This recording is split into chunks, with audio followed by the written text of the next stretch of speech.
បាទសូមអនុញ្ញាតគ្រូជំរាបសួរទៅកាន់ពុកម៉ែបងប្អូនអរគ្នាដែលជួយតាមដានទស្សនានៃការឲ្យតម្រូវឆ្នោតខ្មែរប្រចាំថ្ងៃសូមស្វាគមន៍ពុកម៉ែបងប្អូនសាជាថ្មីមកកាន់ Channel ឆ្នោតដង្ហើម2ទៀតហើយពុកម៉ែបងប្អូនយើង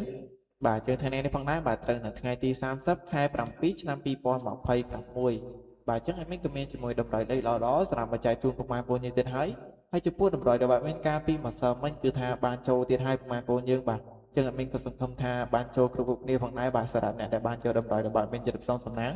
បាទអញ្ចឹងមុននឹងឈានទៅដល់ការចែកជូននៅតម្រូវថ្ងៃថ្មីអមីនក៏សូមចិត្តពុកម៉ែបងប្អូនយើងទាំងគ្នាកុំភ្លេចជួយចុច like ក៏ដូចជាចុចជាវនៅលើ channel របស់ admin ឲ្យ admin ម្នាក់មួយផងបាទគ្រាន់ជាការផ្ដល់កម្លាំងចិត្តដល់ admin បាទអញ្ចឹងកុំឲ្យម៉ែមួយបងប្អូនយើងរងចាំយូរបាទយើងទៅមើលជាមួយតម្រូវលេខថ្ងៃថ្មីទាំងអស់គ្នាបាទអញ្ចឹងចំពោះលេខតូចបាទ admin មានឲ្យ4គ្រាប់បាទគ្រាប់ទី1 admin ឲ្យលេខនៅលេខ68បាទគ្រាប់ទី2 admin ឲ្យលេខ29បាទសម្រាប់គ្រាប់ទី3យើងមាន97បាទនឹងចុងក្រោយគេបាទគឺ32ប្រហែលបងយើង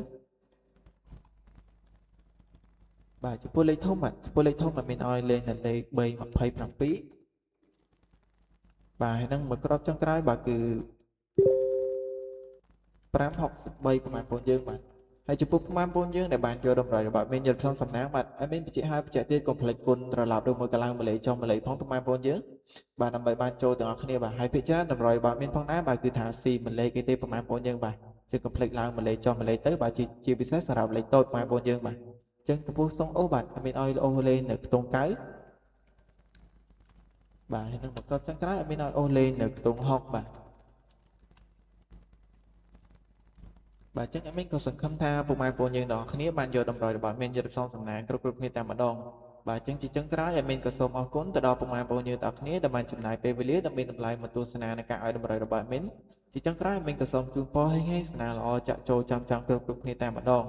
បាទចឹងជួបគ្នាជាមួយមានម្ដងទៀតនៅថ្ងៃស្អែកតាមពេលវេលានឹងមកដែរ